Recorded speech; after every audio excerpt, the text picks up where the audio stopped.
Good afternoon again. Good to be with you. Bill Pfeiffer speaking.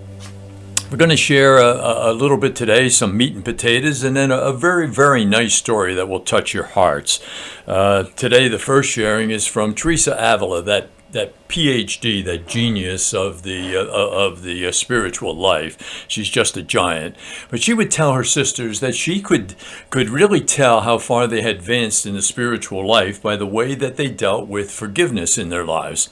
She said that someone who was new in the spiritual life, if they were offended, it was like taking a steel stylus, which is like a sharp-pointed nail, taking that sharp-pointed nail and scratching a line in a piece of marble.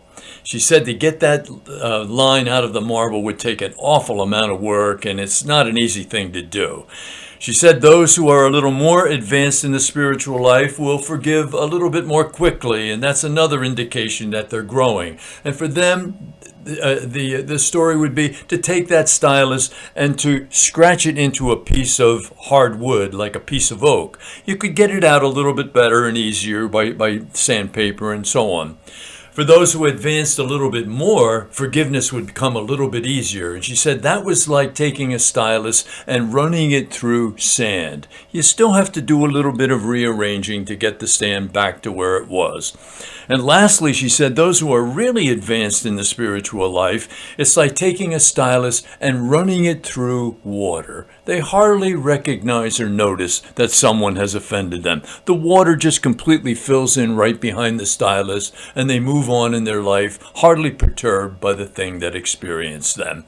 And so for forgiveness, we need to reflect on that. You don't want to let things stick in your mind. It's like letting someone live rent-free in your mind that drives you crazy. You don't want to do that. You want to forgive, forget, and move on. And now a nice, it's actually called 6 stories or 6 little things that'll touch your heart. Stick with me. All kinds of nice things happen here.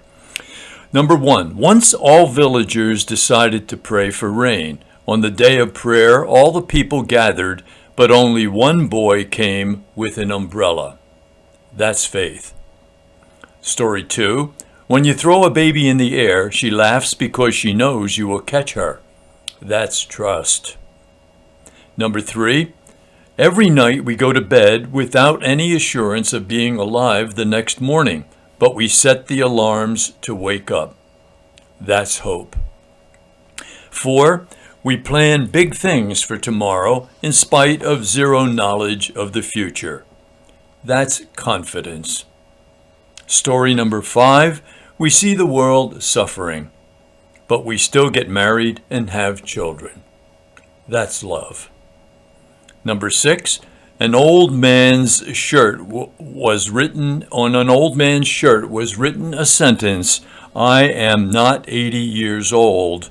I am sweet 16 with 64 years of experience. That's wisdom.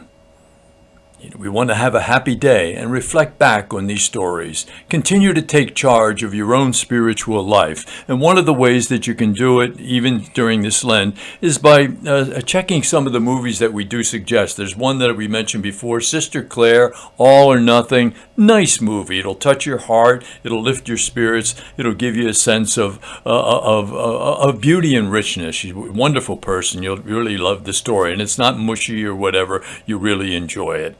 Again, happiness will be yours, but it always depends on doing the truth today. Good to be with you. Look forward to seeing you tomorrow and sharing some more stories and ideas with you. God bless.